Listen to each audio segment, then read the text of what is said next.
DJ. 안녕하세요. 부디 푼입니다. 네, 부동산 DJ 한재훈입니다. 자, 오늘도 본격적으로 들어가기 전에 제가 음악을 한 곡 선곡을 해왔습니다.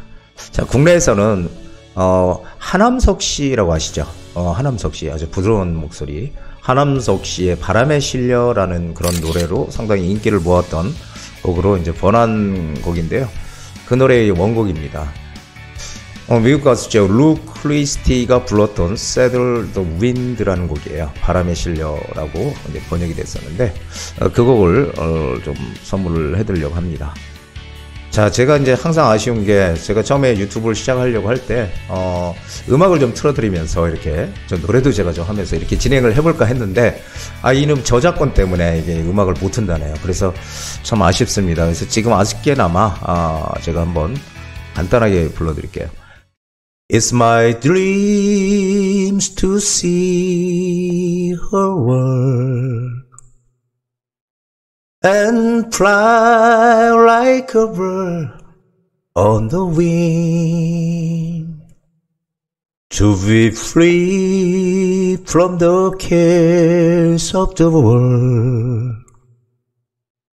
and never go on again. 이러면서 이제 settle the wind, I like to settle the wind 이렇게 나가는 거예요. 그래서 상당히 들어보면 아마 이 노래였구나 아실 거예요. 그래서 이게 가사는 사랑하는 사람이 있는 곳으로 새처럼 나는 헐헐 날아가고 싶다라는 곡입니다. 주제는 그만큼 이제 사랑이 멀리 있다는 얘기잖아요. 그래서 사실 굳이 우리가 날아서 멀리 가지 않더라도 바로 옆에 있는 그 소중한 사람, 그런 사람들의 소중함을 우리가 잊고 있거든요. 그래서 항상 제 주변에 가까운 분들이 사랑하는 분들이 있다는 거에 대해서 상당히 저는 마음이 안심이 되고 흐뭇한 그런 기분을 갖고 있고요. 그분들과 더 같이 더불어서 행복해지는데 필요한 돈이 필요하잖아요. 그래서 그 재테크 소식 지금 출발합니다. 부디. 자, 안녕하세요.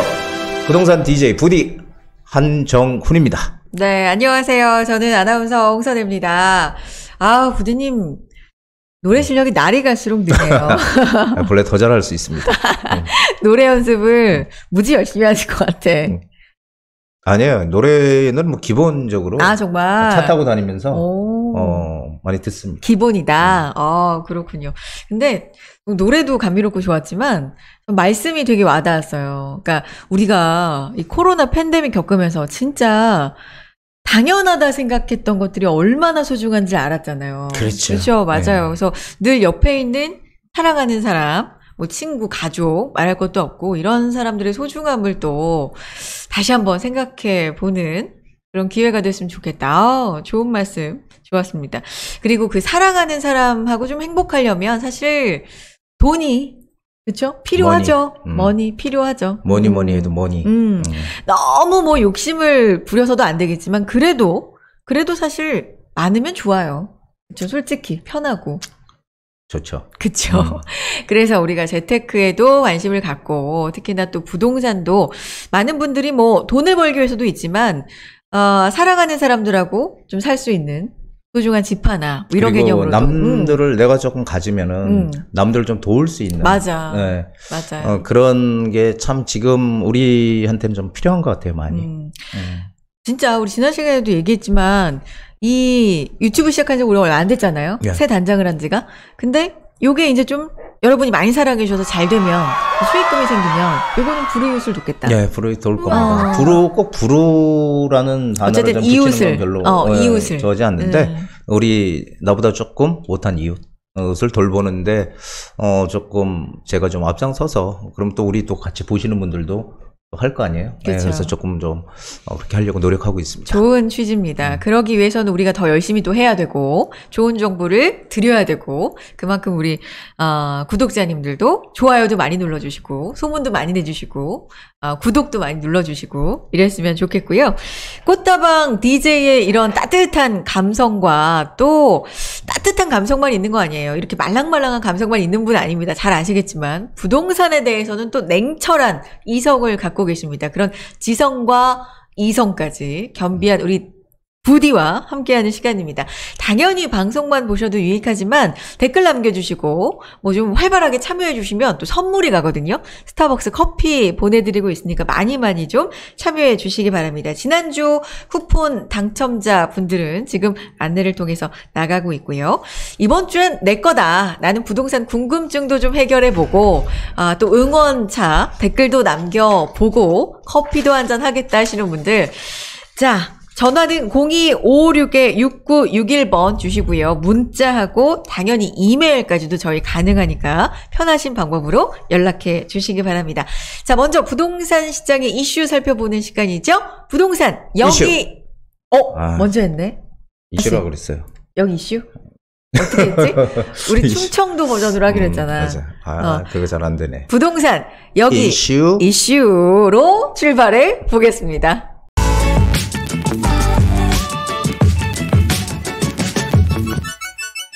부동산 DJ. 네, 부동산 여기 이슈 첫 번째 이슈부터 살펴보겠습니다. 근데 이슈 보니까 제가 이슈 하면서 여기 이슈 이렇게 좀 깨발랄도 떨어보고 하려고 하는데 그럴 분위기는 아닌 것 같아요. 자, 금리 인상 요 네 글자가 오늘 첫 번째 이슈입니다. 듣기만 해도 사실 심리적인 부담이 좀 확 커집니다. 금리가 오른다. 여러 가지 측면이 있잖아요. 놀라셨어요? 금리 오른다 그래서? 아니 놀라지는 않았어요. 왜냐하면 미국도 올릴 추세고 오르고 있고요. 실제로 미국은 한 번에 0.25가 아니라 한 번에 이제 0.5%까지도 올린다. 빅스텝이다. 이런 얘기도 나오고 있으니까 사실 우리도 당연히 올라가는 게 추세라고는 생각을 했지만 근데 이게 왜 부담이냐. 어쨌든 대출이 많잖아요. 그렇죠. 이자 부담이 늦는 거잖아. 근데 저는 이 금리가 오른다, 이런 게 나오면은, 저는 항상 그런 생각해요. 별로 놀랍지도 않고, 그리고 맨날 때가 되면 나오는 단골 멘트구나, 또. 단골, 메뉴, 그렇게 생각합니다. 그러니까 부동산 가격도 그렇지만, 금리도 오를 때가 있으면 내릴 때도 있고, 이런 거를 몇십 년을 겪으시다 보니까. 그래서 그런가요? 이제 또 때가 왔구나, 이런 거예요? 그렇죠. 제가 이걸 하도 겪다 보니까, 그때마다 제가 그런 얘기 했어요. 금리가 부동산에 영향을 미치는 거는 단편적이다. 이런 얘기 맨날 했는데, 언론이나 이런 기사를 보면은, 마치 금리가 오르면은 큰일 날 것 같이, 계속, 이렇게 얘기를 합니다. 그래서. 그렇죠. 저는 지금 금리가 올라가는 이런 것들이 그렇게 놀라운 건 아니다. 우리 이미 다 예고가 돼 있는 거잖아요. 그렇죠. 아시고 계셨죠? 그렇죠. 네. 추세다라고 알고는 있었죠. 근데 부디님이 이제 거의 본인의 생각을 초반에 이렇게 말씀을 해 주셨는데, 일단 팩트부터 말씀드리고, 더 자세하게 좀 들어가 보겠습니다. 지난 14일입니다. 한국은행이 기준금리를 연 1.5%로 0.25%포인트 인상을 단행했습니다. 그러면서 이제 항상 붙이는 말이 있죠. 이런 이유로 동결한다. 이런 이유로 인상한다. 이런 이유로 인하한다. 항상 이제 이유를 말을 해주는데, 이번에는 대내외 여건의 불확실성이 상존하고 있으나 국내 경제가 회복세를 지속하고 물가가 상당 기간 목표 수준을 웃돌 것으로 예상된다. 이렇게 얘기를 했고요. 통화 정책을 계속 조정해 가겠다라는 말도 덧붙였습니다. 초반부터 이제 거의 결론을 말해 주셨는데, 이건 그냥 예상했던 그런 수순이고, 그렇게 부동산 시장에 큰 영향은 아니다라는 게 결론 맞습니까? 그렇죠. 근데 이번에 금리 인상을 하게 된 요인이 뭐라고 생각하세요? 저는 일단 세계적인 중국 빼고 중국만 유일하게 좀 인하 방향인 거고, 사실 전반적인 글로벌적으로 인상 추세에 있으니까 우리도 사실 돈이 국외로 빠져나가는 걸 어느 정도 이제 방어하려면 같이 금리 인상을 단행해 줘야 된다라는 것도 있을 거고, 두 번째는요, 물가가 사실 심상치 않게 좀 올라가고 있고, 세 번째로는 부채 관리를 조금 하겠다라는 의도도 있는 것 같고, 뭐 이 정도? 그렇게 뭐 많아요. 그래요? 예, 역시 경제방송에서 방송을 하셔가지고 지식이 뭐 많으신 것 같아요. 고맙습니다. 네. 근데 제가 생각하는 거는 이제 지금 금리가 올라가는 거는 지금 금리가 뭐 4%대라고 막 신문에 나잖아요. 이게 뭐 지금 상당히 지금 높은 건데 사실. 그러니까 대출금리. 네. 대출금리. 그래서 높은 건데. 이게 지금 두 가지 요소인 것 같아요. 미국이 이제 기준금리를 계속 인상을 하고, 이제 한다고 예고를 하고 있고, 지금도 인상을 하고 있고, 예. 근데 대출금리는 4%가 아니라 거의 이제 7% 뭐 육박한다는 말도 있고. 대출금리는 뭐 그렇게 간다는 얘기가 있는데, 네. 뭐 얘기야 뭐 항상 있을 수 있겠죠. 근데 지금 그 러시아하고 우크라이나하고 전쟁하면서 네. 이제 뭐 물가, 막 유가가 막 오르니까 전체적으로 물가가 이제 장기화될 가능성이 크다 이런 이제 생각으로 지금 올리는 것 같아요. 물가 그래서, 인상이. 그래서 금리를 그래서 이제 올리는 것 같은데. 네. 지금 뭐 기준금리가 뭐 상당히 많이 올라가 있죠. 지금 현재도. 근데 앞으로도 많이 올린다고 합니다. 근데 과연 그렇게 올릴 수 있을까? 저는 좀 이따가 제가 나중에 답변을 드릴게요. 알겠습니다. 뭐 미국 물가도 거의 뭐 41년 만에 최고치로 올라 있습니다. 8%대 소비자 물가 상승을 했고 우리나라도 4%대 상승을 하고 있기 때문에 사실 전반적으로 물가 상승에 좀 압력이 있는 것도 같고요. 어쨌든 기준금리 인상이 지난해 8월 이후에 좀 지속적으로 이뤄지고 있는 상황입니다. 한국은행 총재가 공석인 상황에서도 추후에 기준금리 인상을 또 단행한 데는 나름의 이유가 있겠죠. 근데 어쨌든 이게 문제는 뭐 저축을 사실 열심히 하는 분들이라면 예금금리가 조금 오르는 건 사실 좀 기분 좋은 일이거든요. 근데 이제 문제는 대출금리예요. 대출 받으신 분들이 많기 때문에 우리가 영끌했잖아요. 그렇죠. 그렇죠? 말 그대로 영끌이라는 게 영혼까지 끌어가지고 나는 대출 받았는데 금리가 부담이 된다는 거죠. 기준금리가 오르면 당연히. 이 부분 어떻게 보세요? 뭐 지난해 8월부터 금리가 계속 오르면서 그쵸. 한 달에 뭐 평균 1인당 이자가 5, 6만 원 정도 늘어났다고 해요. 1인당. 네, 그래서 네. 1년 평균 뭐 60에서 70만 원 가까이 지금 뭐 늘어났다고 하는데 상당히 부담이 되는 건 맞습니다. 상당히 부담이 되는 것도 맞고 기준금리가 올라가면서 대출을 받았던 영끌했던 분들이 가장 피해자가 아닌가 가장 그렇게 생각을 해요. 그래서 과연 이것이 지속이 될 수 있을까? 거기에 대해서는 뭐 저는 뭐 지속되기는 좀 어렵지 않을까라는 생각을 하고 있습니다. 그렇군요. 그래서 기준금리는 일단 지속적으로 올라가고 있고 따라서 시중은행의 대출금리 또한 당연히 올라가고 있습니다. 지금 보면은 지금 뭐 변동금리 우리가 고정금리 얘기 많이 하잖아요. 예. 그렇죠? 변동금리도 3%대에서 지금 5%대까지 지금 이렇게 돼 있고 고정금리도 이게 고정금리가 사실 조금 더 높잖아요. 그렇죠. 고정돼 있으면서 대신의 조건으로 좀 높게 책정이 돼 있는데 그게 지금 한 6%까지 올라가 있습니다. 지속적으로 오를 가능성은 당연히 좀 있고요. 근데 어쨌든 부동산 시장에는 어떤 영향을 미칠 건지 우리가 또 이 부분 짚어봐야 될 텐데. 예. 제가 항상 예전부터 얘기했어요. 네. 금리가 인상이 되면은 언론에 이제 기사나 전문가들의 의견들이 나오는데. 그렇죠. 거기에 나오면 이제 항상 이런 거죠. 자, 미국이 드디어 이제 기준금리를 올린다. 그러니까 만약에 우리가 안 올리면은 높은 금리를 선호하는 그 자본이 외국으로 빠져나간다. 외국 그렇죠. 자본들이 빠져나간다. 이론으로 그러면은 그렇게 배웠죠. 자본 유출을 막기 위해서 우리도 금리를 올려야 올린다. 된다. 그렇죠? 근데 금리를 올리게 되면은 부동산을 대출을 받고 샀던 사람들이 네. 이자 부담이 늘어난다. 그렇죠. 이자 부담이. 그러면은 어떻게 돼요? 시중에 매물을 내놓을 것이다. 그러면은 물건이 많아지니까 가격은 떨어질 거다. 이게 여태까지 그 고정적인 그 금리가 오르기 시작하면 나오는 아주 고정적인 패턴이에요. 이게 어떤 공식처럼. 공식처럼. 네, 저는 네. 그래서 맨날 그걸 들으면은 어떻게 이렇게 20년이 지나도 안 바뀌고 똑같은 얘기들이 계속 나올까 이런 생각들을 참 많이 합니다. 근데 실제로는 그래서 어땠어요? 실제로 그렇지 않았죠. 그게 그러니까 한마디로 얘기해서 부동산은 여러 가지 변수가 있잖아요. 그렇죠. 금리가 하나 가지고서 부동산이 가격이 떨어지느니 어쩌니 이렇게 얘기하는 거는 상당히 문제가 있는 그런 생각이고 실제로 부동산 투자를 해보지 않은 사람들의 생각이 아닌가. 제가 겪어본 바로는 네. 그렇습니다. 지금 우리가 지금 금리를 계속 올리는 게 뭐예요? 미국이 기준금리를 인상할 때 우리 따라 올리지 않으면 우리 외국 자본이 유출이 된다. 이렇게 따라 얘기하는 올리거나 거죠. 조금 더 먼저 선제적으로 그렇죠. 올리자. 선제적으로 이제 이런 건데. 그렇죠. 근데 이제 만약에 계속 올리잖아요. 계속 올리면 어떻게 됩니까? 같이 따라서 똑같이 올려? 미국. 그렇게 네네. 되면 어떻게 돼요? 그렇게 되면은 해외 자본 유출은 일단 당분간 막을 수는 있어요. 당분간 막을 수는 있지만 이게 이제 경기 위축을 초래를 하게 되고요. 국내 한계 기업들이 이제 무너지게 돼요. 그러면은 국내 한계 기업들 경제도 안 좋아지고 네. 그렇게 되면 결국은 우리 외국 자본은 당연히 빠져나가는 것이고 우리 국내 자본까지도 빠져나갈 가능성이 크다라는 거죠. 그렇기 때문에 금리가 지속적으로 미국이 올린다고 해서 우리도 따라 올리지는 못할 것이다라는 게 제 생각이고요. 그리고 또 실제로 제가 조사를 했는데요. 네. 과거 2005년 8월 9일 날 미국 기준금리가 3.5%였고요.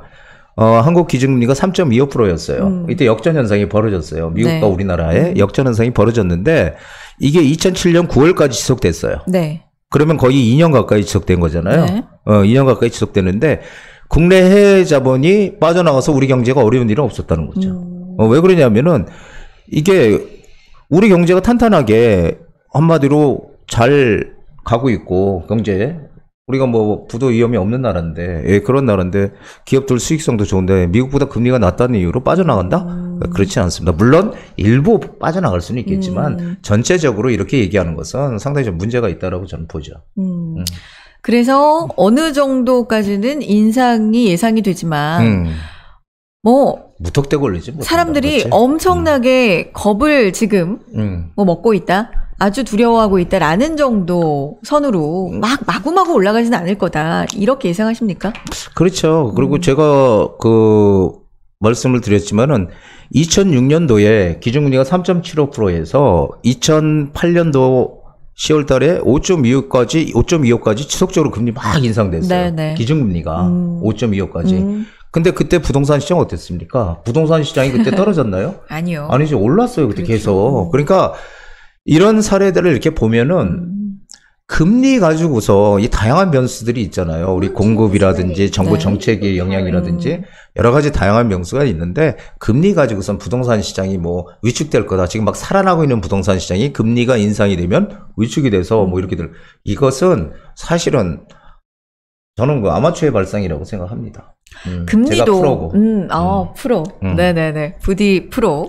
어쨌든 금리도 영향이 없진 않습니다. 굉장히 중요한 어떤 경제 기준이랄까요? 이런 건 물론 될 수 있기 때문에. 그리고 이자 부담이 느는 것도 사실이죠. 그렇지만 부동산에는 굉장히 많은 변수가 있다.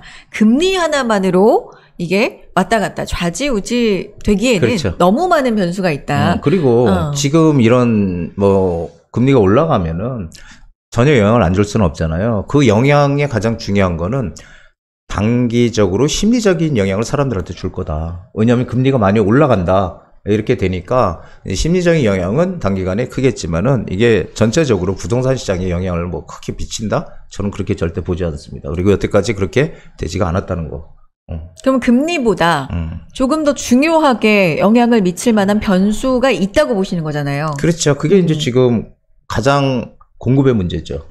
수요 공급의 문제가 우리 부동산의 철칙이라고 저는 맨날 얘기를 드리는데 네. 수요가 많은데 공급이 부족하면 가격은 오르게 돼 있는 거예요. 그건 뭐 당연한 거잖아요. 근데 지금 아직까지 공급 부족으로 인해서 서울 같은 경우 특히 그렇죠. 공급 부족으로 가격이 지금 오를 수밖에 없는 상황으로 가 있다라는 거죠. 그리고 네. 또 이제 규제를 풀어준다고 하는 그런 또 호재도 가지고 있는 거고요. 네. 그래서 지금 뭐 전체적으로 시장 상황은 뭐 어쨌든 심리적으로는 점점 좋아진다라는 기사들이 나오고 있는데 이런 것 때문에 이렇게 위축이 되면 안 된다라는 생각을 해요. 저는 그 대신 이제 뭐 좀 나눠봐야 되는데 한마디로 금리 때문에 부동산이 침체한다? 이것은 아니다. 결론은 저는 그렇게 내리고 있습니다. 그러면 공급이 훨씬 더 중요한 이슈다. 이제 말씀을 해주셨어요. 그러면 이제 중요한 건 또 궁금한 건 그거예요. 지금 실수요든 어쨌든 내가 들어가서 살려는 목적으로 거주의 목적으로 사는 사람이든 아니면 좀 먼 미래를 보고 투자의 목적으로 사는 사람이든 대출이 아주 많이 나오는 지금 상황은 아니에요. 그렇지만 어쨌든 대출을 생각하고 있었는데 이게 갑자기 금리가 올라가. 그래서 조금 스톱 해놨단 말이죠. 좀 지켜보자. 이렇게 해놓은 분들 생각보다 많을 수 있거든요. 그렇죠. 그렇죠. 이분들은 방향을 어떻게 잡으면 좋을까요? 지금 그러니까 이 금리가 인상이 됐을 때 지금 사실은 제가 큰 영향이 부동산에 커다란 영향을 미치진 않을 거다 이렇게 얘기를 드렸잖아요. 그런데 실제로 이걸 나눠서 보면은 내 집을 장만하려고 하는 분들 그런 분들은 무주택자잖아요. 무주택자들은 금리 인상의 영향을 크게 받을 거예요. 왜냐하면 대출을 받아서 들어가야 되잖아요. 근데 그렇죠. 대출도 지금 규제하지. 또 금리까지 올라가게 되면은 집장만 계획이 있는 사람도 일단은 보류를 할 것 같아요. 네네. 예, 그래서 이제 전세나 월세로 갈 수밖에 없는 지금 그런 상황으로 갈 가능성이 크다. 그렇게 생각이 되고 실제로 근데 이제 반대로 유주택자나 이렇게 투자의 목적으로 집을 구입하려고 하는 분들 그런 분들은 사실은 대출 받는 게 아니고 전세를 끼고 사잖아요. 그렇죠. 집을. 그렇죠. 그러니까 전혀 여기랑 별로 큰 상관은 크게 이렇게 영향을 받지는 않는다는 거죠. 그래서 지금 집을 이 금리가 올라가면은 이 무주택자들한테는 상당히 좀 영향을 받는 건 맞아요. 지금. 그래서 저는 이런 생각을 합니다. 그러니까 내가 집을 지금 없잖아요. 네. 집이 없어요. 이렇게 집이 떨어지길 기다렸는데 안 떨어지고 집이 많이 올랐어 지금 집값이. 그렇다고 해서 지금 아유 전세 살거나 이렇게 하자라고 생각하지 마시고 금리가 올라간다고 하더라도 이건 분명히 제한적일 수밖에 없거든요. 이게 무턱대고 올라갈 수는 없어요. 네. 그렇기 때문에 조금 내가 가능만 하다면 주변에 어떤 좀 뭐 부모님한테 돈을 좀 빌리든지 이렇게 조금 융통을 해서 일단 내 집 장만은 꼭 하시라고 저는 내 집 장만 시기가 없다라고 저는 꼭 말씀드리고 싶어요. 네. 부모님 세대도 그렇게 여유 있지 않은 분들이 사실 많아서 그거는 그렇죠. 어쨌든 내 힘으로 대출 받아 사려고 했는데 대출 금리도 이렇게 오르고 사실 많은 분들 걱정이 좀 되실 건데 그래도 부디의 말씀은 금리 때문에 흔들리지 마라. 흔들리지 말자. 크게 흔들리지 말자. 이런 말씀을 지금 해주시는 것 같고요. 어쨌든 보류하시는 분들도 많으실 것 같습니다. 근데 또 지역적인 선택도 굉장히 중요하니까 여러분 흔들리고 계시다면 전화, 문자, 저희 이메일 계속해서 열어놓고 있으니까 한번 상담 받아보시고 또 신중하게 결정해 보시는 것도 좋을 것 같습니다. 여기 이슈 함께 했습니다. 차라리 내 집 샀어 편하게 살자 집을 사자 내 집에 살자.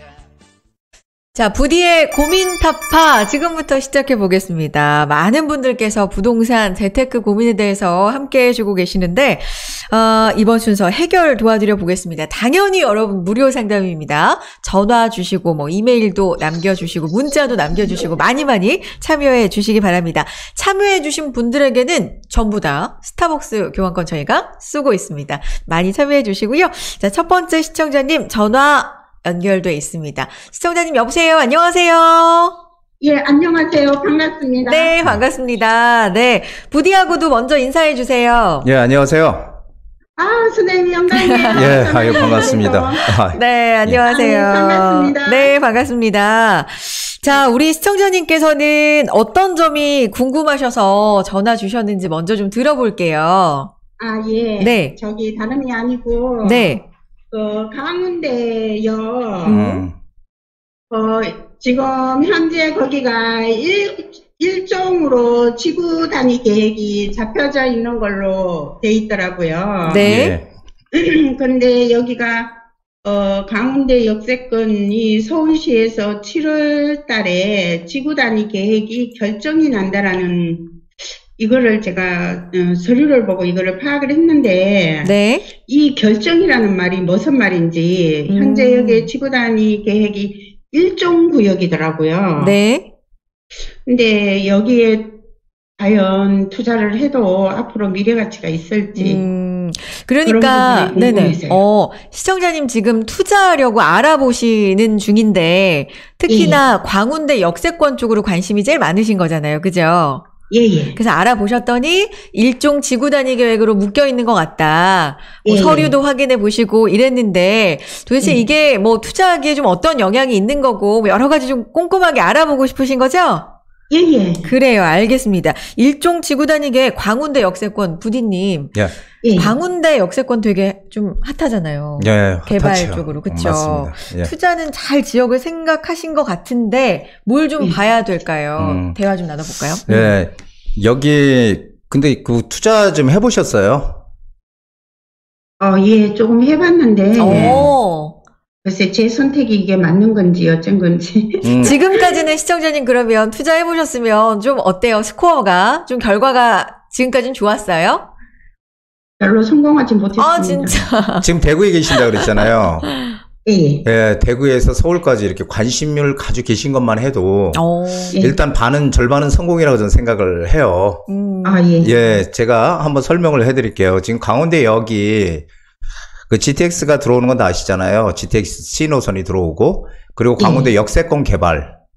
그렇죠. 이게 상당히 큰 호재거든요. 이게 역세권 개발이 이 15만 제곱미터면 한 4만 5천 평 정도 되는 땅에다가 그 현대건설, 현대산업개발에서 이제 사업자로 이미 지정이 됐어. 뭐 호텔도 들어오고, 오피스 건물들도 들어오고, 한마디로 주거상업 이 복합 공간이 있고 일자리가 크게 생기는 곳이거든요.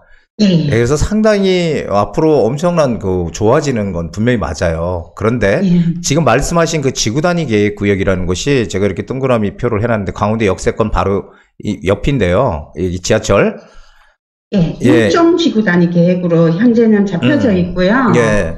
이게 뭐 서울시에서 7월 지구 단위 계획 결정이라고 예, 결정고시 할 거예요. 이런 부분이 이렇게 찾아보니까 이런 부분이 떠던데 이게 무슨 이게 뭐를 결정이라는 이 말이 뭐 7월 달에 해제를 한다는 건지 아니면 이대로 진행을 한다는 건지 진행을 한다는 거예요. 그런 부분이 궁금해서요. 예, 그 진행을 한다는 건데 여기가 그러니까 지구 단위 계획으로 묶어 가지고 그쪽을 개발하겠다는 거거든요, 지금. 그런데 중요한 거는 개발이 우리가 보통 우리가 원하는 거는 이쪽에 이제 빌라들이 쭉 있잖아요. 예. 그래서 이쪽이 재개발이나 이런 것들이 되면 괜찮은데 재개발이 되는 게 아니고 이쪽은 도로도 좁고 그리고 환경이 되게 열악해요. 그렇죠. 열악하고 그래가지고 환경 개선을 위해서 이제 상권의 어떤 그 강화, 활성화를 목적으로 해서 그쪽을 갖다가 바꾸겠다는 거예요. 이 재개발이 아니고. 예, 그러면은 그쪽은 어떻게 되냐면은 이제 상권 같은 게 많이 좋아지고 이제 주변에 어떤 이런 도로나 이런 것들을 골목이나 이런 것도 조금 정비가 되고 하겠지만은 전체가 바뀌는 재개발이 아니거든요.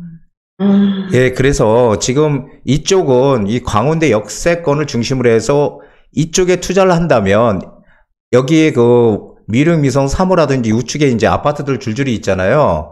이 아파트들에다가 우리를 투자를 해야 되는데 여기 지금 가격이 상당히 많이 올랐거든요. 이쪽이. 그래서 이쪽이 이제 가장 큰 호재가 될 거고 이쪽도 물론 어떤 이제 정비가 되고 상권이 좀 활성화되고 이렇게 되면은 이쪽도 뭐 좋아지긴 하지만 전체적인 개발은 아니라는 거죠. 이 재개발은. 그래서 우리 투자의 목적이잖아요. 그 이쪽의 가격대 혹시 얼마인지 아세요? 이쪽에가 거의 2억대더라고요. 2억대죠. 비싼 신축이나 이런 것들이 비싸봐야 한 3억 정도 될 거예요. 3억대. 예, 그래서 이게 보통 지금 서울의 빌라가 2억대, 3억대는 없거든요. 그러네요. 예, 근데 여기가 만약에 개발 계획이 생겨서 개발이 된다 그러면 2억대, 3억대가 있을 수가 없어요. 예, 그래서 항상 제가 부동산을 많이 오랫동안 하면서 얘기를 드렸던 게 싼 게 비지떡이다 이런 얘기를 많이 드렸는데 지역은 좋아지지만 여기는 재개발이 되는 게 아니고 이 지역을 전체적으로 어떤 좀 균형을 맞춰서 상권을 강화하고 이런 환경을 좀 개선하는 이런 쪽으로 바뀌는 계획이기 때문에 실제로 우리의 어떤 투자의 계획하고는 전혀 상관이 없어요. 어머, 그래요? 예, 그래서 그 지구 단위 계획을 보고 들어가면 안 된다라는 것을 여기는 제가 말씀을 드리고 싶고요. 그래서 투자금이 혹시 어느 정도나 되세요?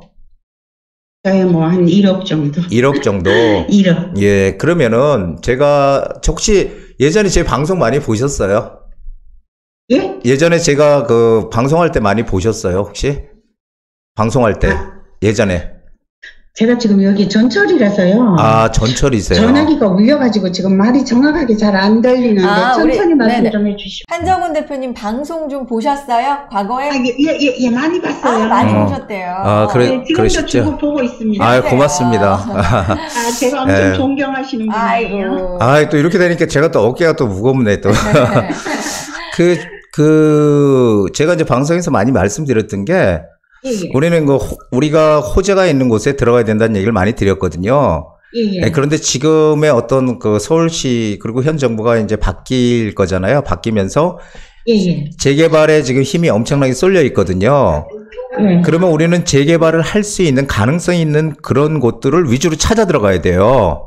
예, 예. 예, 그런데 여기는 거기선 일단 좀 해당 사항이 없겠죠. 아, 예. 예, 예. 그러면은 이제 제가 생각하는 건 그거예요. 바로 이제 옆에가 이쪽에서 가장 개발이 활발하게 이루어지는 데가 이 장인 뉴타운이라고 옆에 있거든요. 예, 예. 이쪽이 장인 뉴타운이라고 많이 들어보셨죠? 예, 거긴 너무 많이 올랐어요. 많이 올랐죠. 근데 이제 장인 뉴타운도 아파트가 돼서 재개발이 진행되는 데가 있고, 예. 그리고 아직까지 낡은 동네로 남아있는 데도 있고요. 바로 또 그 장인 뉴타운 바로 밑으로 가면은 여기가 이제 석관동이라고, 예, 예. 석관동도 바로 길 하나 사이에 두고 석관동도 낡은 동네거든요. 예, 예. 거기도 정말 개발 안 될 줄 알았는데 지금 막 개발하려고 지금 막 서로 동의서 갖고 지금 또 그쪽도 난리예요. 아. 예, 그러면은 우리는 뭔가 이렇게 제가 예전에 그런 얘기 드렸을 거예요. 이렇게 어떤 지역이 개발이 되면은 바로 옆 동네에 전혀 안 될 것 같은 동네도 이쪽이 개발이 돼서 아파트가 들었으니까 이 동네 사람들도 이거 보니까 아파트 들었으니까 가격이 막 올라. 그러니까 우리도 해야 되는 거 아니야? 이렇게 바뀐다고 제가 많이 말씀드렸거든요. 예, 예. 예, 그래서 지금 방향은 뭔가 호재가 있는 쪽에 붙어 있어야 되는 건 맞지만 직접적인 개발 계획은 없기 때문에 그렇게 이제 장이 뉴타운 바로 거긴 뉴타운들 지금 진행하니까 가격이 많이 올라가 있잖아요. 그러니까 이제 석관동이라든지 이런 쪽에 보면은 석관동 정말 개발 안 되는 곳으로 옛날부터 이제 여긴 안 돼 이렇게 했던 곳이에요. 거기도 지금 진행들을 막 하려고 좀 동의서가 얻고 있고 개발 계획으로도 지정이 된 데도 있고 막 이렇거든요. 근데 그 중에서도 안 된 데도 있어요. 예. 아직. 그럼 그런 동네도 가만히 있지 않잖아요. 예, 예. 예, 그런 데는 1억이면은 충분히 투자할 수 있어요. 아, 예, 그래요? 그래서 여기 2억대, 3억대 전혀 여기 개발하고 무관없는 동네로 가는 게 아니라 그쪽으로 우리는 먼저 진입해서 기다리고 있어야 지금 향후 5년 동안은 어쨌든 지금 현 서울시장인 오세훈 시장이 힘을 받아서 재개발을 활성화시키는 건 기정사실이잖아요. 그러면은 그렇게 지정될 것을 우리가 찾아 들어가야 되는 거죠. 그래서 비싼 지역이 아니라 일단 개발이 돼서 거기가 뭔가 재개발들이 진행되면 가격이 오를 거잖아요. 예, 그러면은 우린 그렇게 오를 수 있는 곳에 미리 들어가는 그런 전략이 중요해요. 예, 그래서 방향을 여기보다는, 제가 말씀드렸던, 장이동 바로 옆에, 밑에 석관동이라든지, 거기 가까우니까요. 석관동도 가까우니까 또 GTX 호재도 얻을 수 있고요. 그래서 같이 뭔가 진행될 수 있는 이런 쪽으로 방향을 조금 바꿔서, 접근을 해보시면은 아마 거기서 내가 항상 투자라는 건 그렇잖아요. 내가 1억 투자해서 1억 벌면은 수익률이 몇 프로예요? 100%잖아요. 그렇죠. 그래서 항상 그런 식으로 접근을 해서 내 재산을 불려가는 게 재테크예요. 그러니까 지금 여기보다는 그런 쪽으로 방향을 한번 찾아보시고요. 이게 잘 모르겠다. 여기도 막 개발이 진행되고 있으니까 가격이 좀 많이 올랐네. 그렇다면은 거기서 어디 쪽으로 들어갈까? 거기에 대해서 좀 한번 찾아보신 다음에, 그래도 이게 좀 헷갈리게 잘 모르시겠다 그러면은 다시 한번 전화 주시면은 또 오랫동안 제 또 방송을 보셨고 또 되게 또 이렇게 긍정적이신 분이니까 제가 개인적으로 한번 상담을 해드리도록 할게요. 좀 멀리, 너무 감사해요. 예. 멀리 계시는데 투자하시려면은 또 발품도 팔아보셔야 되잖아요. 예, 예. 그렇죠. 겸사겸사 한번 올라오셔서 우리 부디님도 만나보시면 좋겠네요. 예, 그러고 싶어요. 네. 예, 아유, 고맙습니다. 오늘 또 이렇게 좀 예. 반갑게 또 이렇게, 찾아주셔서 너무 고맙네요. 네. 일단은 지금 생각하신 광운대 역세권 그곳은 투자로 적합하지 않은 것 같다라는 결론이에요. 시청자님 잘 들으셨죠? 그렇죠? 예. 거기보다는 석관동 예. 쪽으로 다시 한번 알아보시는 게 어떨까 하는 예. 결론이었고, 한번 쭉 알아보시고 궁금하신 점 혼자 또 생각하지 마시고 꼭 연락 주세요. 너무 감사합니다. 네네네. 고맙습니다. 고맙습니다. 예, 감사합니다. 고맙습니다. 네.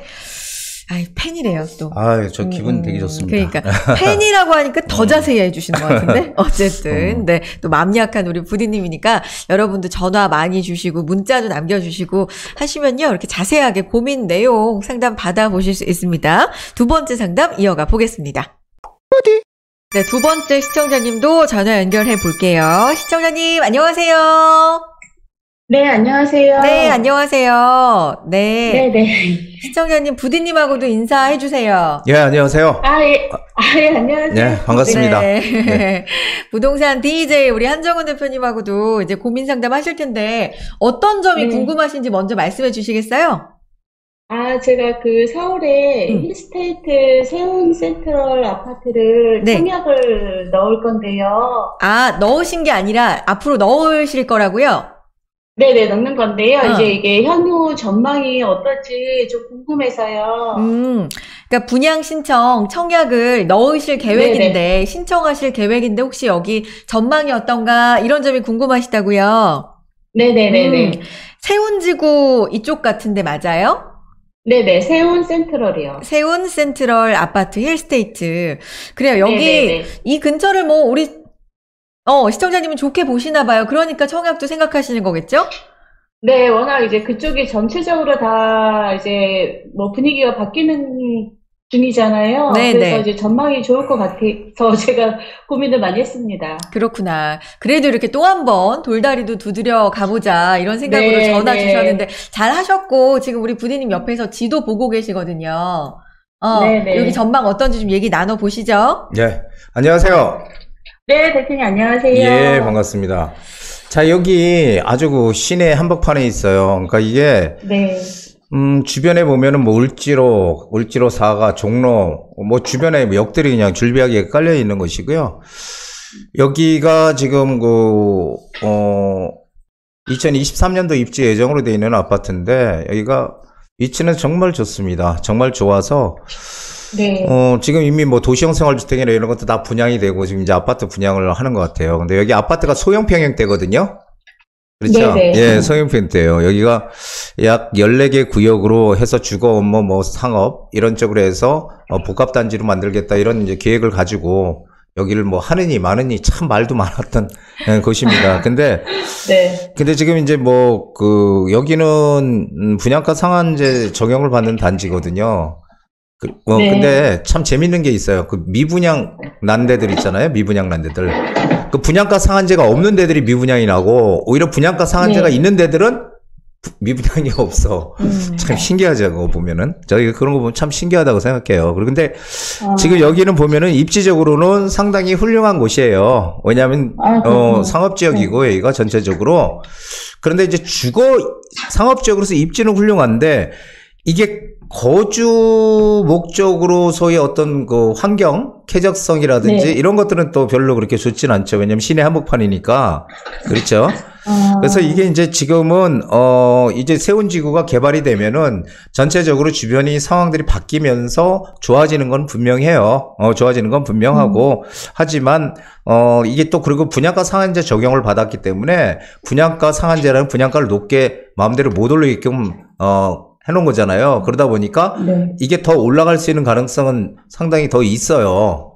상당히 더 있고, 그런데 이제 보면은 여기가 그 상업지 한복판에 뭐 도시형 생활주택, 오피스텔 이런 것들이 밀집해 있는데 여기에 가장 큰 그 하나의 이제 단점이라고 하면은 뭐냐면 여기가 30평 이하예요. 최고 큰 게 20평대거든요. 네. 예, 그렇기 때문에 30평 이하기 때문에 사실 좀 소형주택이잖아요. 소형평형대. 그러면 소형평형대는 가격이 오르는 거는 분명히 한계가 존재해요. 한계가 존재해. 안 오른다는 게 아니고 오르긴 네. 오르지만 한계가 분명히 존재한다. 그리고 예전에 저도 그 종로에서 막 이렇게 학교 다녔을 때 보면은 이 종로에서 막 명동까지 걸어 다니고 했거든요. 여기 교통이나 이런 데 상당히 좋아요. 좋고, 그리고 지금 또 서울시 2040 도시 기본계획에서 여기 이 중심지, 그러니까 한양 도성이라고 해서 이 서울의 종로라든지 을지로 이런 중심지들은 보존 위주로 갔다가 이번에 이제 보존이 아니라 용적률 풀어서 높이 짓게끔 해주겠다는 그런 호재는 분명히 존재해요. 앞으로 그래서 이 시내 한복판도 훨씬 더 개발이 더 크게 될 수 있는 가능성들은 높은데 여기는 이미 지금 이제 입주하는 아파트잖아요. 그래서 소형평이 네. 되고 그게 이제 유일한 한계라고 보여져요. 수요는 충분히 있지만 그렇지만은 어쨌든 뭐 당첨이 되면은 이익도 상당히 날 거라고 저는 보여져요. 그래서 뭐 충분히 네네. 투자해도 충분히 뭐 가능하다. 이렇게 전망을 해드리도록 하겠습니다. 일단, 예. 네네. 청약 넣어 보셔도 좋을 것 같다. 전망도 괜찮다. 이익이 있을 거다. 근데 어쨌든 주변 환경에 대해서 생각할 점은 또 당부를 해주셨는데, 또 궁금한 네. 점 있으세요? 네네네. 어떤 점? 뭐가 궁금하세요? 궁금한 점 또 있으세요? 아니요, 이제, 어쨌든 이익이 다른 지역보다는 약간 한계치가 있다는 거를 제가 이제 이해하면 되는 거죠. 그러니까 그 한계치라는 게, 네. 여기도 분명히 시내 한복판에 엄청나게 이제 좋은 그런 명품 주거단지, 뭐 복합단지가 들어오기 때문에 가격이 오르는 건 맞아요. 네. 하지만 제가 말씀드리고 싶은 건 평형대가 작잖아요.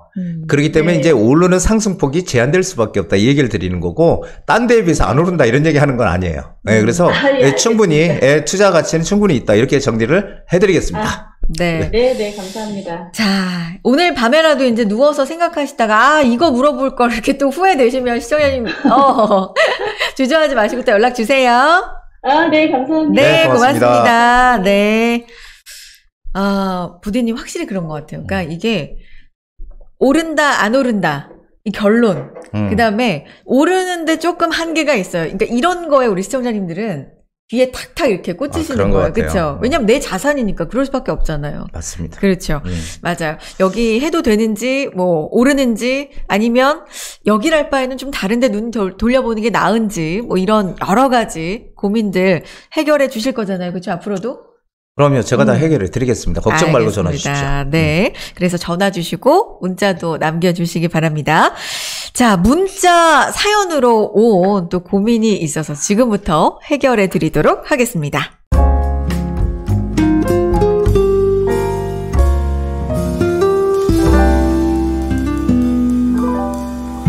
부동산 DJ 안녕하세요. 저는 40대 직장인이고 현재 3주택을 보유 중입니다.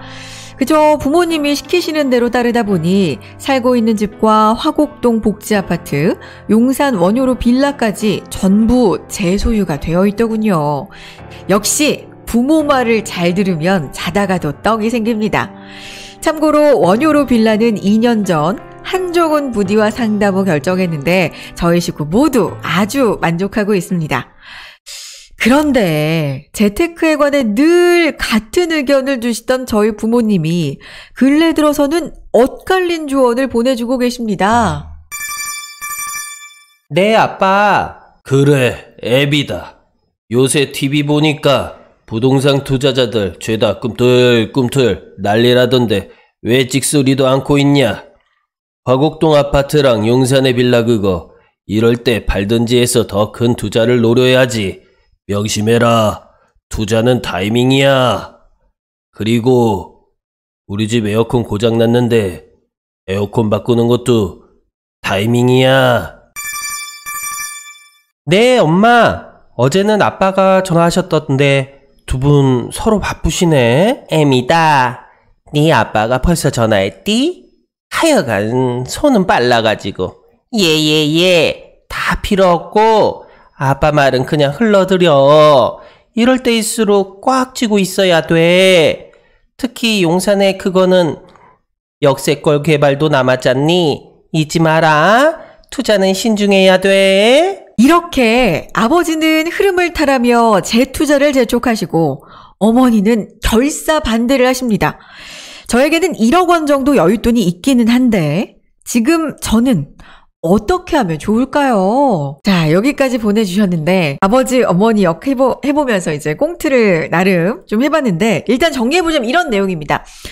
40대이세요. 자녀분은 40대이신데, 거주 중인 집, 화곡동 복지아파트, 용산 원효로의 역세권 개발이 진행 중인 빌라까지 총 3개의 부동산을 보유하고 계십니다. 부지런히 사셨어요. 예, 그죠? 그러네요. 굉장히, 이제 40대신데 3주택자가 되셨는데, 사실 요거는 다 부모님 덕이다. 부모님 말을 잘 들었더니 이렇게 됐다. 뭐 이렇게 해주고 계세요. 근데 어쨌든 추가로 여윳돈 1억 원도 지금 갖고 계시는데, 근데 문제는 이제 부모님들입니다. 지금까지 3주택자가 된 거는 부모님들 의견을 잘 따랐기 때문인데, 지금까지는 아버지, 어머니 의견이 일치했는데, 이제 좀 갈라진 것 같아요. 이거 어떻게 하면 좋을까요? 일단, 결론은, 아빠는 빨리 팔아라. 이익 났을 때, 뭐, 용산이고, 화곡이고, 팔아라. 그리고 그거를 뭐 어떻게 다시 해보자. 근데 어머니는, 신중해라. 지금 이런 거거든요. 어떻게 하면 좋아요, 부디님? 어떻게 하면 좋아요? 나는 이제 전문가는 아니지만, 제가 한번, 제 생각에는 팔면 안 되지 않아요? 용산 쪽은? 네, 맞습니다. 아닌가? 지금 결론적으로 말씀드리면은, 항상 부동산은 입지의 가치가 일단 가장 중요하거든요. 부동산은 입지 가치가 가장 중요합니다. 근데 아무래도 용산은 지금 청와대도 용산으로 좀 이전해 왔잖아요. 집무실에, 그쵸. 집무실. 그런 면에서 보면은 어쨌든 기울기는 용산 쪽으로 기우는 것 같아요. 근데 잠깐 제가 이게 화곡동 복지아파트를 보면은 까치산역하고 한 500m 정도 거리에 있는 멀지는 않은 역세권에 있는 아파트가 분명해요. 역세권에 있는 아파트가 분명한데 이 아파트가 한 100세대 정도 되는 소형 평형 이 한동짜리 아파트거든요. 우리 한동짜리 아파트를 보통 뭐라고 얘기를 해요? 나홀로. 그렇죠. 나홀로 아파트라고 네. 얘기를 하죠. 나홀로 아파트, 이 아파트가 아마 70년 초반에 지어진 아파트일 거예요. 이름이 복지잖아요, 복지. 예. 엄청 오래된 아파트인데, 이 70년대 지어졌으면 지금 한 50년 가까이 지금 돼가는 아파트거든요. 아니, 그럼 재건축 연한을 그렇죠. 넘기고도 넘어도 남았잖아요. 지금 한참 넘겼죠. 그러니까. 그런데 여태 그대로 있다는 의미는 이 아파트는 일단은 4층짜리 아파트로 알고 있어요. 그러니까 저층 아파트죠. 그리고 용적률도 한 150% 이하고. 그럼 어떻게 사업성이 좋다고 우리가 보통 얘기를 하잖아요. 근데 한동이라. 네. 근데 사업성이 그렇게 좋고 네. 그렇다면 벌써 진작에 했어야 되는데 네. 여태까지 못하고 있는 이유가 분명히 네. 있겠죠. 방금 말씀하신 대로 한동짜리예요. 재건축하기가 어렵습니다. 네. 예. 그래서 여기는 재건축 가능성은 좀 어려운 것 같고요. 지금 그 목동선 같은 경우도 이제 목동선이 들어온다고 많이 얘기를 하는데 이쪽 라인으로 이쪽 라인으로 여기가 이제 목동선이 들어오는데 여기도 거리가 그렇게 썩 가깝진 않죠. 역세권은 아니에요. 네. 역세권은 아니지만 어쨌든 호재는 분명히 되죠. 예, 경전철 목동선이 여기가 이제 호수공원 있잖아요. 호수공원 쪽으로 사거리 쪽으로 들어오는 그런 호재도 있고 있습니다. 그리고 대장 홍대선이라고 해서 이게 대장 홍대선이 화곡역 쪽으로 들어오는 한 정거장 물론 차이지만은 이런 호재도 있고 호재가 분명히 존재는 하지만 네. 실제로 가장 큰 거는 일단 내가 살고 있는 아파트가 이게 재건축이 된다든지 뭔가 변화가 크게 생겨야 그렇죠. 되는데 변화가 생길 가능성이 없거든요. 그리고 지금도 아마 이 아파트가 그렇게 비싸질 않을 거예요. 이 아파트가. 그래서 아마 한 5년 전에 이게 한 1억 정도 했던 아파트인데 지금 한 2억 조금 넘었을 거거든요. 물론 수익률을 따지면 1억짜리 아파트가 2억이 됐으면 2억이 넘었으면 2배 네. 올랐지만은 사실 지금 제가 우리 4년 동안에 집값 엄청 올랐잖아요. 그렇죠. 그래서 여기는 어떤 계속 가지고 있더라도 투자 가치는 크게 없는 것 같아요. 네. 그러면은 둘 다 팔고 가지고 있는 게 아니라 이거는 정리를 하고 원효로 거는 가지고 있어야 돼요. 원효로 빌라는 가지고 원효로 있고. 제가 원효로 빌라 같은 경우는 그게 원효로 일가거든요. 일가에 제가 그 역세권 개발 진행되는 곳에다 이제 투자를 시켜 드렸었는데 굉장히 만족하신다고. 지금 그게 네. 구역 지정이 되고 구역 지정 지금 이제 단계예요. 그래서 건축 제한으로 다 묶이고 상당히 지금 좋죠. 어쨌든 그래서 이제 그런 쪽으로 뭔가 1억 정도 가지고 계시다고 하니까 1억 정도를 가지고 있고 요걸 매도하면은 그다음 1억은 남지 않겠어요? 전세 주고 있으니까. 그럼 정리해보면 원효로 빌라는 음. 그냥 스테이. 그냥 그렇죠. 가지고 있고, 화곡동의 아파트는 매도를 하면 어쨌든 거기서도 자금이 생기고, 여윳돈 그걸 1억에다가 합쳐서 지금 어쨌든 원효로 일가에 투자해서 이익을 내셨잖아요. 네. 재개발이라는 건 이렇다. 왜냐하면 지금 뭔가 진행되는 건 없어요. 그렇죠. 아직까지. 하지만 가격은 많이 올랐잖아요. 네.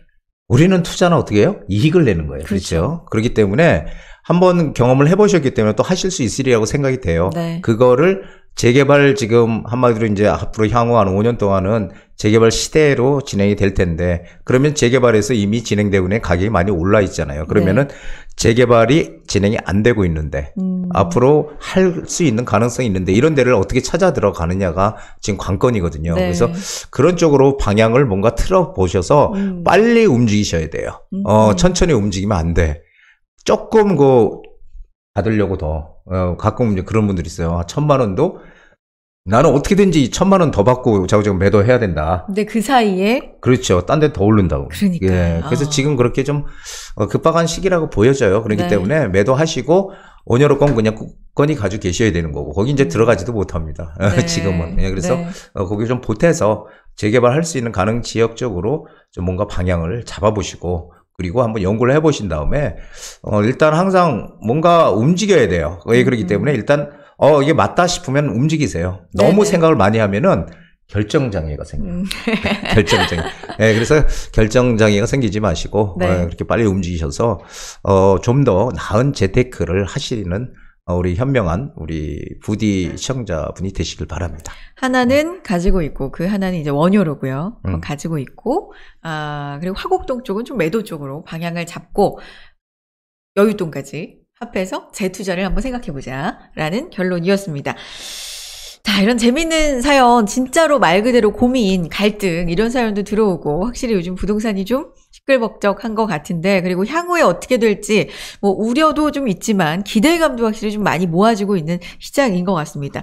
다른 분들 궁금증 아마 많으실 거예요. 24시간 저희 열려 있으니까 전화, 문자, 이메일 뭐 편한 방법으로 함께 해주시기 바랍니다. 오늘의 오늘 고민을 합쳤어 내가.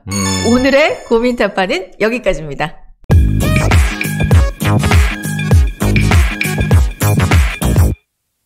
네, 저희와 함께 하실 수 있는 전화, 문자, 이메일은 계속해서 저희 열어두겠습니다. 많이 참여해 주시고 사랑해 주시고요. 저희는 다음 순서 보겠습니다. 부디의 한수, 이거? 한수, 분다. 부디의 한수. 네, 코너인데, 앞에서 본 금리 인상 이슈와 무관치 않은 또, 한수 준비하셨다고요? 예. 뭐죠? 인플레이션. 물가가 너무 많이 오르잖아요. 지금. 맞아, 진짜. 그래서 물가가 오르는 이 시대에 우리가 어떻게 움직여야 될까? 돈 가지고 있으면은 큰일 난다. 근데 난 이게 무슨 뜻인지 알겠는데 사실 이거 잘 해석해야 되는 게 돈이 없어서 큰일이지 있어서 큰일인가? 그건 물론 그렇지. 그죠.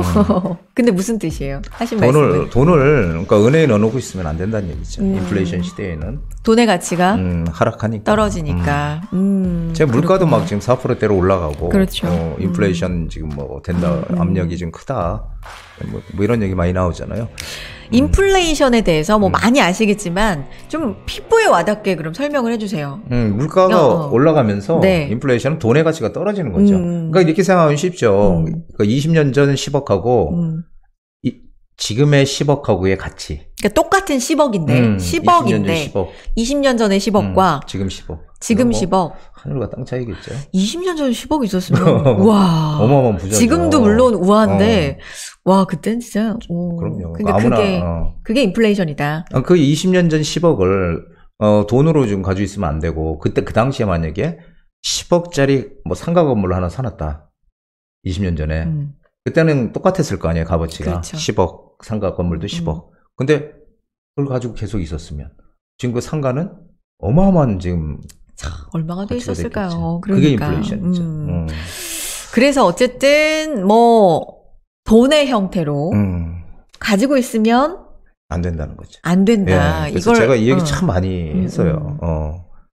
그러면 결론은 부동산으로? 그렇죠. 꼭 부동산이 아니라도요. 아니라도. 그 그림 아시죠? 그림. 요즘은 그림 재테크도 많이 하시더라고요. 그렇죠. 그게 바로 실물 자산이잖아요. 그렇죠. 그래서 그림이라든지 뭐 골동품이라든지 뭐 금, 부동산 뭐 이런 게 다 실물 자산이거든요. 그 실물 자산 쪽으로 뭔가 바꿔놔야 되는 거죠. 돈을 가지고 있으면 안 되고 특히 인플레이션 시대에는. 근데 우리는 지금 인플레이션 시대고. 그렇죠. 그러니까 그렇죠? 돈을 가지고 있으면 안 되는 거죠. 빨리 뭐라도 바꿔놔야 된다. 이게 바로 좀 중요한 팩트 같아요. 만약에 디플레이션으로 간다면 물가도 뭐 하락하고 이렇게 마이너스 물가로 된다면 가는 거예요. 그땐 반대로 돈을 가지고 돈을 돈이 최고다. 현금이 최고다. 현금이 최고다. 그때는 근데 뭐 아시겠지만 우리나라가 디플레이션으로 가는 때가 있었을까요? 뭐 잠깐 디플레이션 위기 뭐 이렇게 잠깐 위기설이 나온 적은 있지만 지속적으로는 계속 없었어요. 그렇죠. 물가는 올랐고 돈의 가치는 떨어졌고. 근데 세계적으로 보더라도 뭐 미국 같은 경우도 1929년도 미국 대공황, 그다음에 뭐 세계 2차 대전 이런 특별한 경우만 디플레이션이 생겼었고 네. 다 인플레이션이었어요. 그렇다면은 예전에 그 돈이 지금의 가치랑 완전히 틀리다는 거죠. 그렇죠. 그래서 그때 어떤 그 실물 자산으로 바꿔놨으면 부동산을 사놓거나 부동산 금을 사놓든지 그렇죠. 뭐 그림, 골동품 뭐 이런 거 사놨으면은 완전히 돈 엄청나게 지금 부자가 됐겠죠. 그런데 사람이 미래는 알 수 없는 거잖아요. 그렇죠. 과거 사실 후회해봐야 뭐예요, 우리. 사실 음마아파트 제가 얘기 드렸잖아요. 88년도에 8천만 원. 88년도. 그러니까 88년도. 아니 솔직히 말해서 예. 88년도로 간다면 그러면은 음마아파트를 사시겠어요? 만약에 타임머신을 가지고 그때로 88년도로 가면은 저는 음마아파트보다는 그 앞에 이제 그 미도 아파트 있어요. 미도, 성경 미도. 그걸 그렇구나. 저는 88년도 아니고 그냥 88년까지도 안 가도 돼요. 불과 한 몇 년 전, 한 10년 이내로 돌아가면 저는 코인? 코인. 비트코인? 맞아. 그 비트코인에서, 그것도 돈 또 번 사람들은 또 뭐 많지는 않지만, 그래도 상당히 또 번 사람은 번 모양이에요. 그러니까 아니, 우리 이거는 근데 결과론적인 이야기니까, 과거로 갈 수 없으니까, 그렇죠. 만약에 그랬다면 뭐 이런 얘기고, 어쨌든 미래를 알 수는 없지만, 또 10년 후, 20년 후에는, 그때 2022년에 내가 그 돈을 여기에 묻어놨더라면 이럴 수 있다는 얘기죠. 그렇죠. 지금 그 전 세계적으로 디플레이션을 장기간 겪은 나라는 일본밖에 없거든요. 일본은 20년 동안 장기 디플레이션을 겪었는데 뭐 잃어버린 10년, 잃어버린 20년 그렇죠. 이렇게 얘기하죠. 이게 이제 디플레이션은 이제 물가가 마이너스로 가고 네. 돈의 가치가 떨어지는 건데 일본 빼고는 전부 다 거의 이제 대부분 인플레이션을 겪었죠. 그래서 지금 뭐 가끔씩 이런 얘기들 많이 하시잖아요. 지금 집값 너무 많이 올랐잖아. 근데 오르기 전에 5년 전에 뭔가를 해보려고 했다가 이제 집값이 떨어진다고 정부에서 계속 신호를 줬잖아요. 집값 떨어뜨릴 거야. 막 이렇게 투기꾼들 잡을 거야. 뭐 이렇게 했는데 집값이 떨어지긴 고사하고 계속 올랐어. 맞아요. 그러니까 못 샀잖아요. 그러니까 이분들 생각은 뭐예요? 야, 이거 분명히 떨어지는 순간이 올 거야. 그때를 얘를 잡아야지. 이렇게 생각하는 분들이 종종 있는데 근데 그거는 좀 잘못된 생각이다. 저는 그렇게 생각하죠. 왜 그러냐면은 그때 가서 보면은 지금 올해도 제가 이제 상승 추세로 시장이 갈 거다라는 얘기를 드렸었는데 제가 상승 추세로 간다고 얘기한 게 2013년도부터거든요. 네네. 지금 벌써 몇 년입니까? 10년. 한 해도 안 걸리고 지금 맞아요. 상승 추세로 10년. 가고 있다고 얘기를 지금 하고 있는데 네. 근데 그 10억 가던 게 예를 들어서 올 연말 되면은 만약에 13억이 된다. 10억 가던 게. 그분이 옛날에 5억에 봤어. 그래서 요거 10억 올랐으니까 여기 좀 떨어지면 뭔가 살려고 했는데 13억이 됐어. 그리고 연말이 지나니까 한 15억이 됐어. 그러고 나서 이제 떨어지기 시작해요. 하락 국면을 왔어. 그러면은 그때 한 2억 빠져요.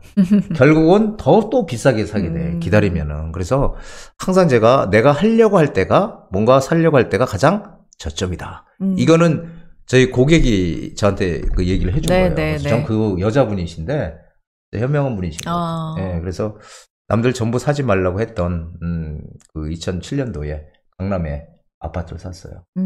주변에 친구들이 다 말렸다고 그러더라고요. 성공하셨겠네요, 네, 지금은. 다 말렸대요. 사면 안 된다고 지금 고점이라고. 그래서 그분이 저한테 와서 한 얘기가 저는 정말 그 얘기 듣고 정말 그렇구나라고 제가 진짜 배웠거든요. 지금 내가 살려고 하는 지금이 가장 싸다고 생각한다. 이렇게 얘기했어요. 네. 다 아니라고 할 때 예라고 용기를 내셨던 그분. 근데 사실은 이건 이제 성공한 케이스고 그렇죠. 수많은 케이스가 여러분 있을 수 있습니다. 그거를 상담을 좀 받아보시고 결정을 해보셔도 좋을 것 같고. 자, 부디의 한수였는데 또 있으세요? 물가가 오르잖아요. 그럼 부동산과 물가가 과연 어떻게 움직일까? 이걸 이제 보면은 네. 부동산 가격은 물가하고 비례해서 상승해 왔어요. 여태까지 쭉 보면은 비례해서 상승해 왔어요. 그리고 물가가 우리가 뭐 경기가 안 좋다고 해서 물가가 안 오르는 거 아니잖아요. 그렇죠. 그 물가는 또 최강 경기에 상관없이 올라. 그렇죠. 근데 물가가 오르면은 집값은 가계에 또 우리가 소득이 뭐 많아지고 적게지고를 떠나서 집값은 오른다는 그렇죠. 거죠. 예, 그래서 물가가 오르면은 인플레이션이 되면은 집값은 오른다는 겁니다. 네. 그러니까 이것을 원칙으로 삼고 뭔가 우리가 움직여야 돼요. 그냥 어디 보면은 어떤 방송 보면 집값 떨어진다 이렇게 얘기하는 분도 있거든요. 근데 그 사람은 10년째 떠들고 있어. 믿으면 절대 안 됩니다. 10년째. 저를 믿으세요. 저는 2013년도부터 지금까지 계속 매년 시장 전망을 하면서 오른다고 얘기를 해왔고 결론은 지금까지 올라왔다는 거죠. 중요한 것은. 부디의 한수. 오늘은 인플레이션과 부동산에 대한 이야기였습니다. 자, 이 무한 매력을 가진 이 부디님의 말씀을 좀 더 가까이에서 들어보실 수 있는 기회에 준비를 하고 있는데 안내해 드릴게요. 1대1 무료 세미나 준비하고 있습니다. 5월 2일이에요. 월요일이고요. 오후 2시부터 4시까지 재개발 소액 투자. 이것만 알면 성공한다. 여기서 진행해요. 여기 지금 부디님 사무실인데 역세권이잖아요. 그렇죠. 매번 말씀드리지만 역세권을 벗어나지 않으시는. 네, 그래서 강남구청역 바로 인근입니다. 그래서 부디의 미래가치 투자연구소에서 진행하고 있으니까 5월 2일 월요일 오후에 1대1 세미나 또 1대1 상담 또 세미나 같이 하고 있으니까 만나보셨으면 좋겠습니다. 관심 있으신 분들 번호로 문의해 주시고 또 문자도 보내주시고 예약도 해주시면 좋을 것 같네요. 인사를 드릴까요? 예. 자, 오늘 함께 해주셔서 고맙고요. 항상 하시는 일들이 항상 어제보다 맞아요. 오늘이 더 발전하고 오늘보다 또 내일이 더 발전하는 그런 날들이 됐으면 좋겠습니다. 우리 늘 하는 인사 있잖아요. 예. 자, 시청자 여러분, 행복한 부자 되세요. 되세요. 행복.